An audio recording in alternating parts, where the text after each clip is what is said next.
What has become a perennial question in New York, how to manage access to the highly trafficked parts of the Adirondack Park, specifically the high peaks, was kicked up a notch this spring with the release of a multi-year study that floated the idea of limiting hiker access to the high peaks wilderness during some of the busiest times of the year for the region. For more on the issue, as well as the path forward, we're joined on the Capitol Press Room by Joe Pete Wilson, Supervisor for the town of Keene, which is known as the home of the high peaks. Thanks for making the time, Supervisor. Thank you very much for having me. This is a huge issue in our town, and I appreciate the opportunity to talk about this report and the issue in general. Well, yeah, I guess before we get into the report, I want to know what it's like just living with the demand in this part of the high peaks. So, as someone who's actually here, living and breathing this issue, what are the ramifications of, I guess, the status quo? Well, Keene is a small town, 1,100 residents. We're large geographically, but over 70% of the town of Keene is owned by the people of the state of New York and administered by the Department of Environmental Conservation. So our biggest neighbor is the state of New York. And our town really depends on the recreation and tourism economy to thrive. And so it's important to us to have a balance between access and the ability for people to live in their homes, access their driveway, not be overburdened with spillover parking, people trespassing on private property to reach state land. Those are the realities of a busy day in the summer and fall, that there's so much demand for access to popular trailheads that it's hard to plan for and accommodate those big numbers in a small town. And the place this is the most acute is the Garden Trailhead, which provides access to the Johnsbrook Valley. And the reasons it's so difficult there, the road that accesses the garden parking lot runs through our business district and our most densely populated residential area. So those hundreds and hundreds of cars every day are going on a 1.5 lane road in the most densely occupied part of our town. And the parking, it's a remote parking lot that can only hold about 45 cars if everybody parks perfectly. So it's a very limited resource. It's through a crowded area. And the temptation for visitors when they get there is to just park wherever they can and reach their objective, which is a hike to a beautiful mountaintop. And the town has been running a shuttle for over 20 years to provide remote parking and bus people up to the trailhead. It's expensive. We can only afford to do it on weekends when we know the demand will cover, the cost of it. But it really has helped to manage the trespassing and the parking that blocks roads so that emergency vehicles can't get through. That we've managed to solve a little bit. Then we started adding front country stewards, are the town's frontline people working in the parking lots and on busy spots on 73. And both the Adirondack Mountain Club and the DEC have seen the effectiveness of trained professionals out there helping individuals find the right hike, find parking, learn some of the basic rules of leave no trace. That's been really effective, although labor intensive practice for managing the crowding on the busy days.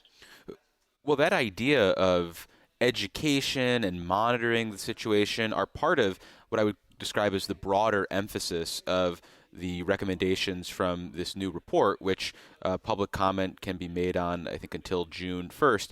But additionally, and perhaps more controversially, based on the initial public hearing that the Adirondack Explorer reported on, there's this idea of proposing limits on the number of visitors to some of the popular areas in the high peaks, with the proposal suggesting managing trail use with, say, parking restrictions and potentially a hiker permitting system. Do you have any sort of general reactions to those types of proposals? Yes, it's something I've thought about a lot, and you framed it really well. Thank you. So I'm against any blanket permitting or limiting of access. Any discussion of that has to take place for very specific reasons in very specific locations when extensive management strategies leading up to that have not worked. So, where I would say with the garden, we're in that position of trying to develop and implement management strategies to avoid needing any type of permit or registration. All the things I listed that are the issues we're trying to of managing the traffic, we're trying to tackle one on one. I think that jumping to restricting access is not an appropriate solution. You have to do the work to the education, the provide reasonable parking, a shuttle if it'll work. Education, education, education. Getting hikers to plan ahead so they know what to expect and know that if their first choice is a really crowded spot and they're going to pull in at 8 or 9 a.m., that they should have a backup destination already mapped out. We got to do everything we can to keep the access open before I would consider a permit or restricting access as the solution. Well, before we move on, let me reintroduce you. For listeners just joining us, I'm David Lombardo, and this is WCNY's The Capitol Press Room, and we're speaking with Town of Keene Supervisor Joe Pete Wilson.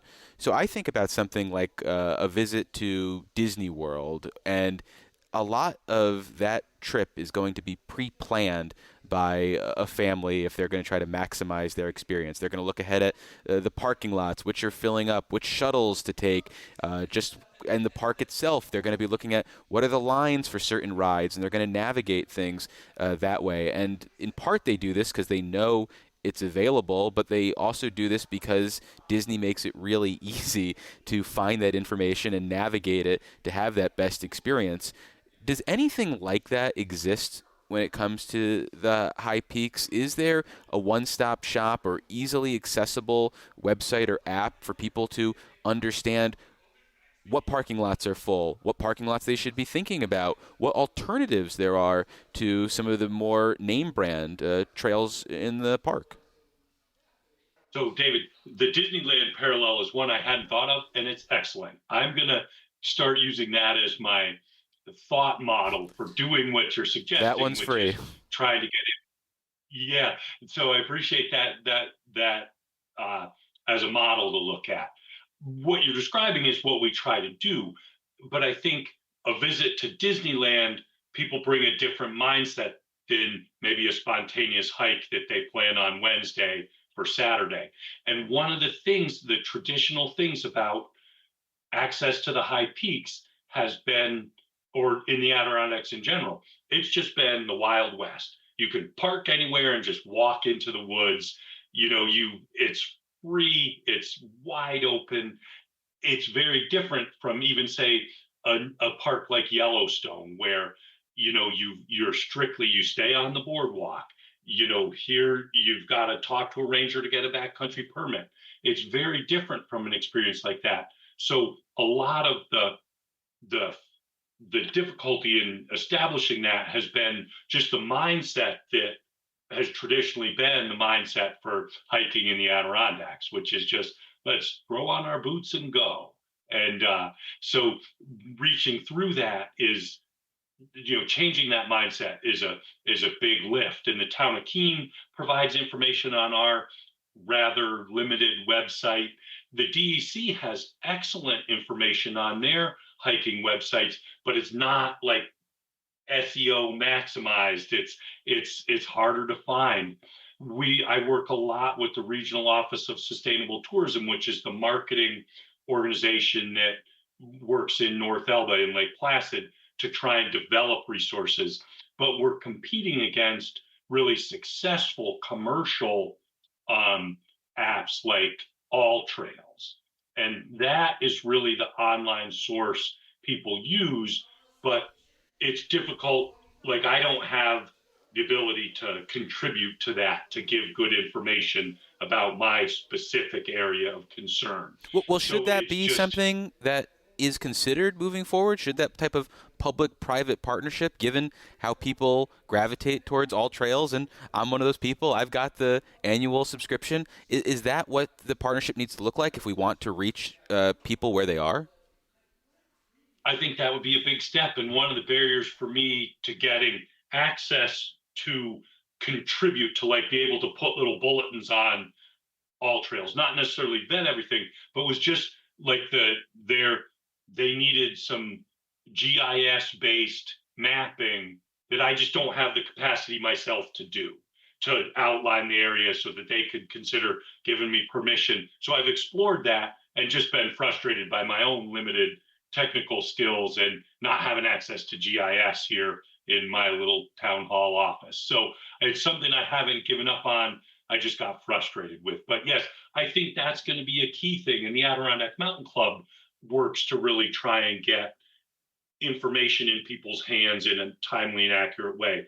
Because I don't know if you've experienced this with all trails, but from my perspective, seeing hundreds of users and talking to them directly, a lot of the user generated information in all trails directs people to trespass, directs them to parking that isn't legal. And on a safety side, which we haven't talked about at all, a lot of the user reported times for hikes really underestimate the length and duration of a hike. So a lot of the rescues that our local volunteer ambulance squad participate in are people who are underestimating how long and hard a trip is going to be, unprepared without even the simplest thing like a headlamp.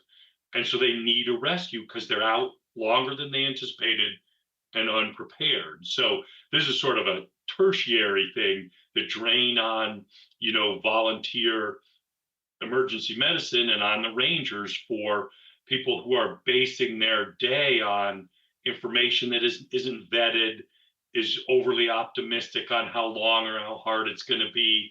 And then they call when it's dark, they call for a rescue and everybody has to mobilize. So, the desire to get the education out there, to have a place that gives accurate information is really strong because the costs of not having it are so high. And after a quick break, we'll continue our conversation with Joe Pete Wilson, supervisor for the town of Keene, which is known as the home of the high peaks. And when we get back, we'll continue our discussion about a new report following a multi-year examination of highly trafficked parts of the Adirondack Park, which calls for increased education and outreach, as well as possibly limiting access to parts of the high peak during the busiest season, starting as early as 2027. After the break, we'll talk about the process for evaluating the new report, how limitations on building in the state park might hinder certain efforts, and the importance of state buy-in for any management plan moving forward.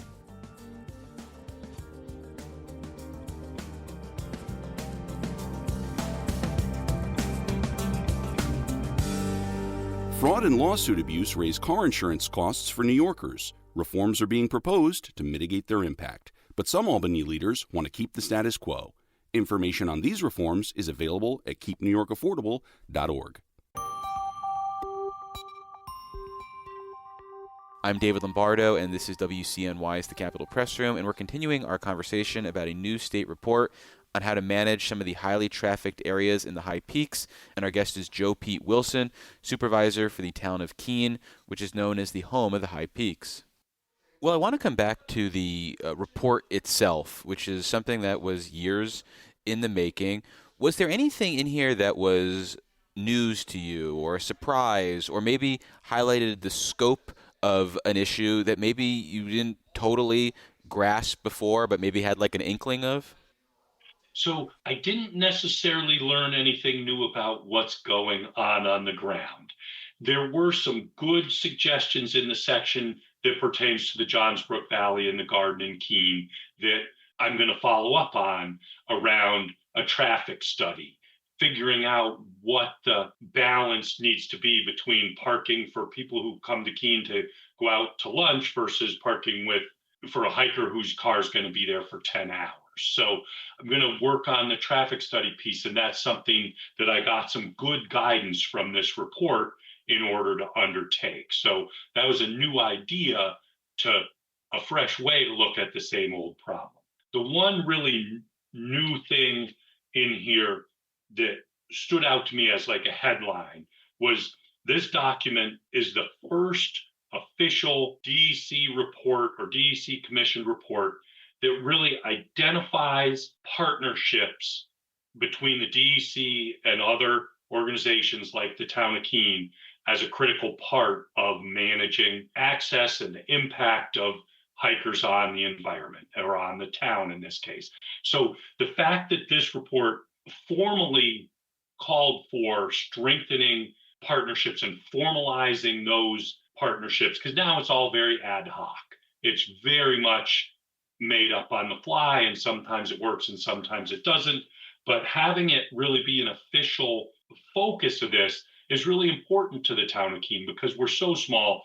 We depend on partners like the Adirondack Mountain Club to help us learn and train our people and do what we do. We depend on the DEC a lot, and more importantly, they depend on us. The DEC depends on the town of Keene to provide access for all the visitors who want to get safely to the trails in the Johnsbrook Valley. And this report acknowledges that they need their partners as much as we need them. And that's something I hope that jointly and as a region we can really build on, strengthening and formalizing these partnerships so that the efforts are more effective and we can do more active management that avoids putting limits on permits or limits on access.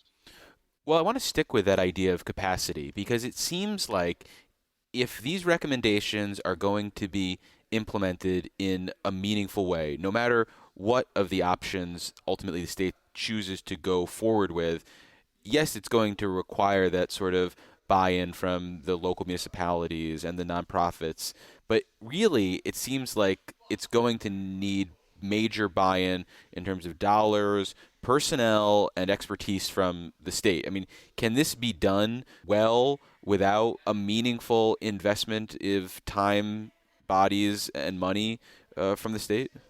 So you hit on the thing that is absent from this report, and that's who's going to pay and how for all of these really critical and important management strategies. The traffic study is going for the little town of Keene is going to cost $100,000.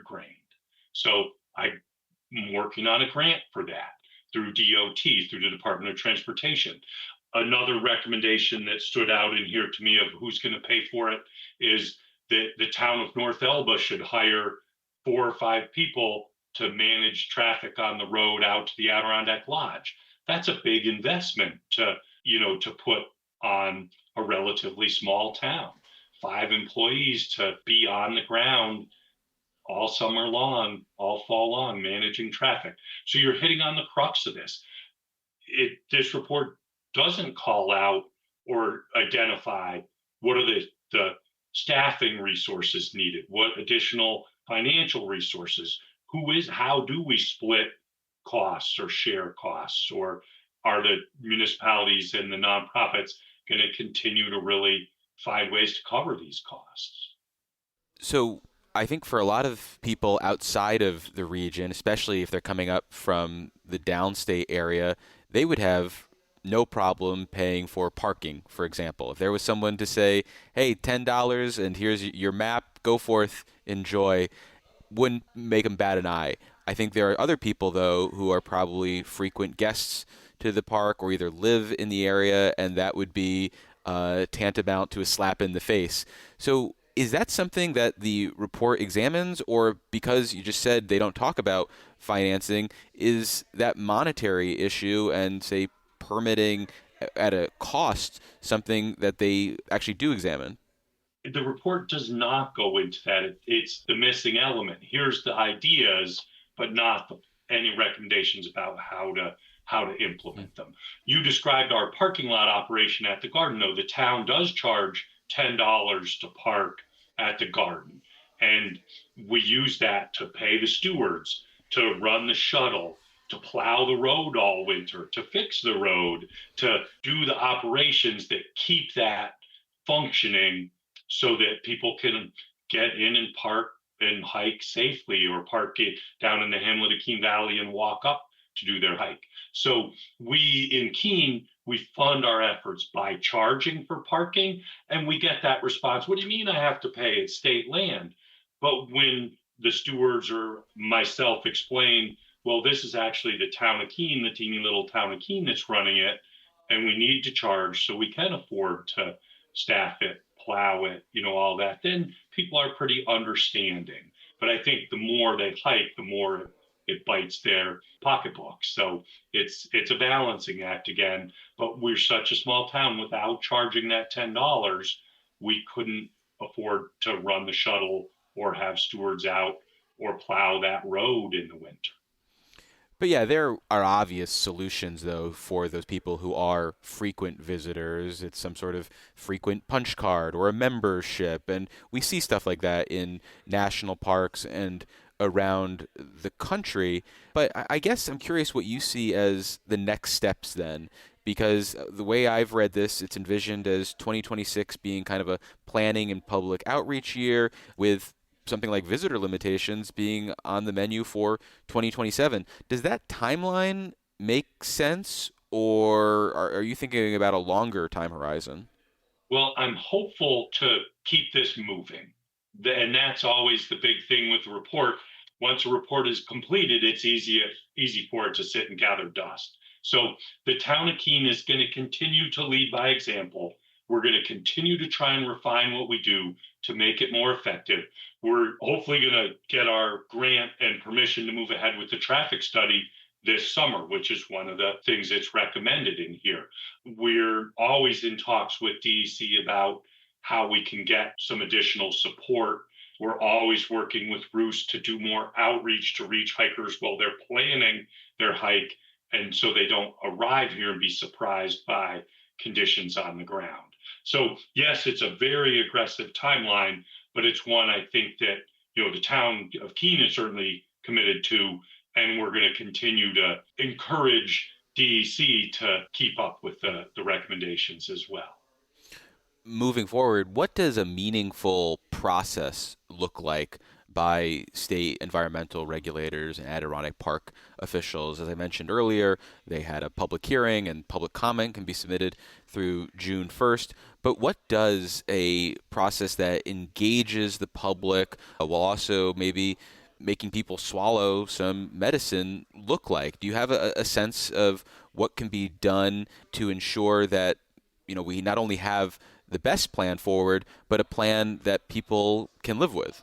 So the template I would look to is what I did in 2018, 2019, 2020, which was convene stakeholders like the town of Keene, town of North Elba, the town of Newcomb, which also hosts some trails, the Adirondack Mountain Club, the Adirondack Council, people with a stake and some expertise in this, and Department of Transportation, because the roads are important, DEC, because it's their land to manage, and really have far-ranging discussions with lots of people in the room and a lot of public input. We did that for 3 years, and the town of Keene really led that, and that resulted in the High Peaks Advisory Group and then the Catskills Advisory Group task force working, and that process seemed to work. It's all in the follow-up, though. We've got this report, so there needs to be more than just the public comment period. Last night DEC hosted the first virtual public comment period, and I think there's one more coming up. I don't know the date off the top of my head, but it's got to take into account that there are a lot of different ways people access and use the park, and we can't plan for just one narrow band of it. So I have this perception that's probably a little overblown about how restrictive the rules are in the park on something like building a new parking lot or creating a welcome cabin for visitors to go to. And those types of things, though, would ultimately improve the experience and maybe also make some of the less visited sites maybe more attractive if there was a expansive parking lot or if there was some sort of accommodations there. So does that play into this as a problem at all? Are restrictions in the park making this harder to navigate and manage and ensure disbursement of people? Absolutely. And an example is out at Chapel Pond on Route 73, where the Ridge Trail to Giant is. It's a very popular area.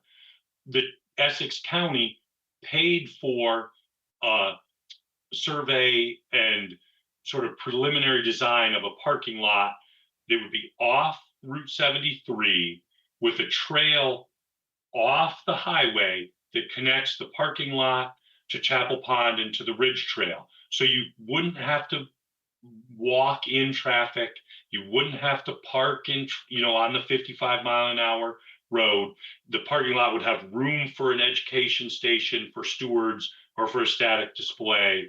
And I mean, we started that in like 2023, and it's still just a concept. On private property, we had a willing landowner who hosts a trailhead that's access to state land. The landowner donated property for a parking lot, and it took us 4 years to get a parking lot on private land built because it bordered state land. And so that is a barrier. And luckily, the town did all of that private property project. And this was to protect access for all New Yorkers, free access to state land at a popular site. And it took 4 years to get that parking lot built on private land. And no state money was involved. It was all donated, and it still took that long. So it wasn't a issue of funding it. It wasn't an issue of acquiring land. It was just the process. It took 4 years. Well, unfortunately, that's all the time we have for this conversation. We've been speaking with Town of Keene Supervisor Joe Pete Wilson. Supervisor, thank you so much for making the time. I really appreciate it. And David, thank you. I really appreciate the chance to talk about these issues. You gave me some good ideas, and I'm happy to follow up anytime in the future as things unfold.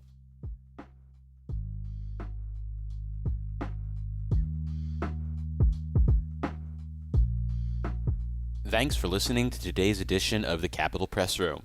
For an insider take on what's happening in state government, check out our Dispatches from Planet Albany show, available wherever you get podcasts or at capitolpressroom.org. Join us again for Capitol Press Room, a production of WCNY Connected, Syracuse.